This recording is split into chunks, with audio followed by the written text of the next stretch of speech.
In the summer of 2020, America ran out of coins. That same summer, the mint struck these. This one never touched a cash register. Not one of them was allowed to help.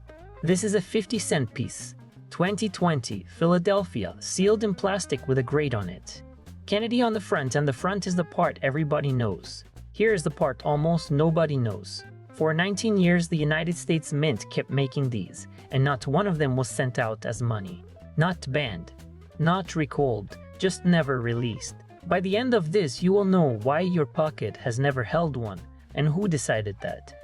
And what happened in the one summer when the country actually needed the change. Late 1963. The president is dead and Congress wants his face on a coin. Somebody has to choose which coin. So they ask his widow. The obvious answer is the quarter, because everybody carries quarters. Jacqueline Kennedy says no. Putting her husband on the quarter means taking George Washington off it, and she will not do that. She picks the 50-cent piece instead. Then Congress moves.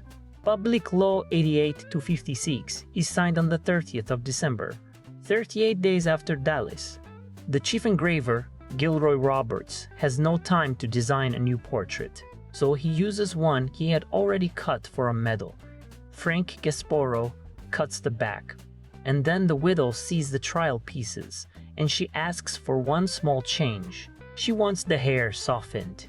Roberts makes the change, but about 100,000 proof coins have already gone out with the original relief, and collectors still hunt them under the name accented hair.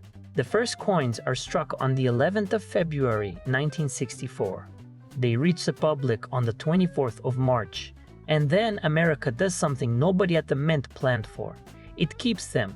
There are lines at bank windows. People take the coin home and put it in a drawer because it is not change anymore. It is a memorial. The first 70 million leave circulation almost immediately. Look at what that does. Everybody wants one. Nobody spends one. And a coin that nobody spends is not money. It is a souvenir with a face value.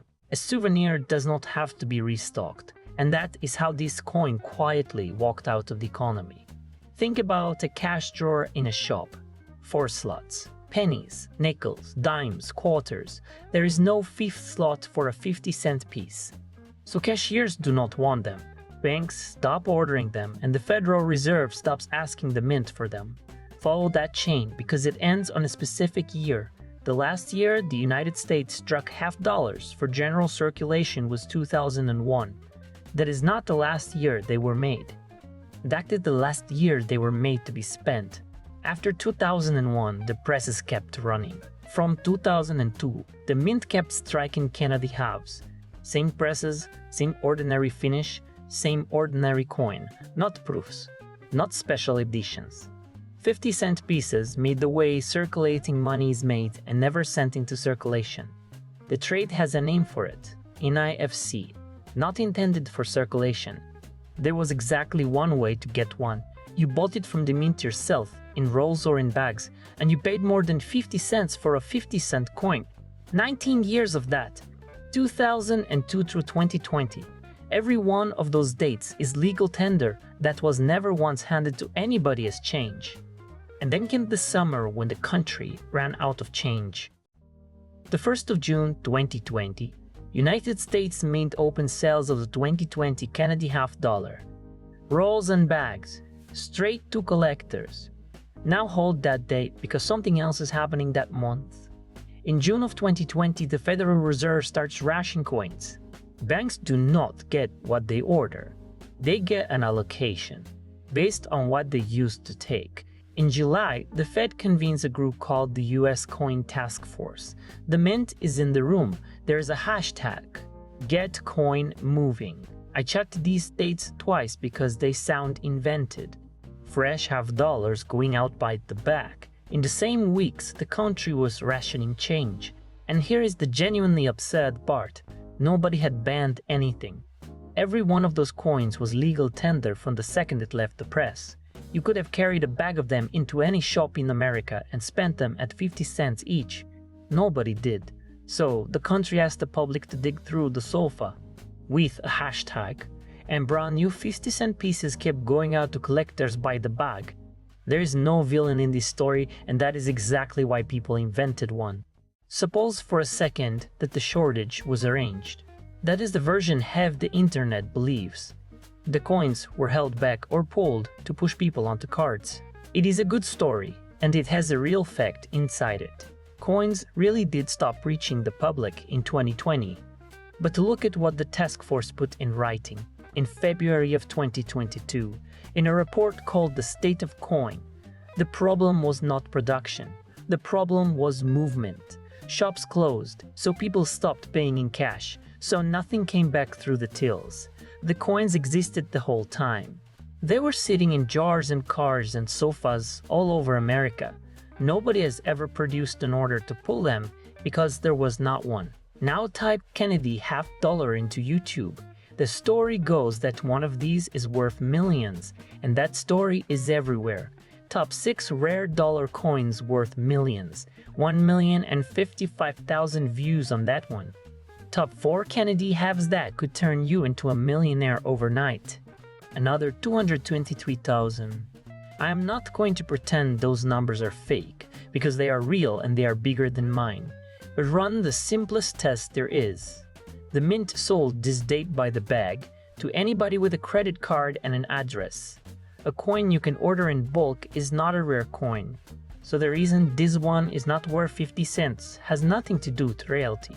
It is a sticker. Read the label. Not the coin, the label. It says first releases, and that sounds like first struck. It is not. Here is the company's own definition. Coins received by NGC or by an approved depositor within 30 days of the release date of a new issue. Receive, not struck. And a release date is the day the mint made the coin available, which the company says is not the day the press came down. The mint opened sales of this one on the 1st of June 2020. There is a separate designation for the press, and it is called First Struck. That is not the sticker on this holder. Then read the second label, from a line NGC calls American Leaders, number 315 in the catalog. John F. Kennedy, Facsimile Signature. Facsimile means reproduction, and the company prints that word right there in plain sight. Now the population report, and it is short. At MS6736, in higher grades, 0. Top pop, which means finest known. 0 does not mean a better one cannot exist. It means NGC has never awarded one. And 36 is not 36 coins. It is 36 submissions, and coins get sent back in again and again. So here is the answer to that summer. Nothing was arranged. In 2001, somebody decided the country no longer needed 50-cent pieces, and nobody revisited it for 19 years. Then, in 2021, for the first time since 2001, the Federal Reserve ordered $50 for circulation again. 13.1 million of them, 1 year too late for this one. Jacqueline Kennedy chose this denomination to spare George Washington. And this is the last date they made that was never allowed to be money. So that is the whole object. A 50-cent piece that was never 50 cents to anybody. From a run of 19 years the country decided it did not need, with a dead man's signature reproduced on the plastic. Every part of it was decided by somebody, years before the coin existed. If that machinery interests you, watch the Fort Knox one. $1 trillion of gold in that building, on the government's books at 11 billion, because of an old number nobody has changed. Same mechanism as today. An old decision that keeps running long after the world it was made for. It is linked on screen. And if you want the next one, subscribe.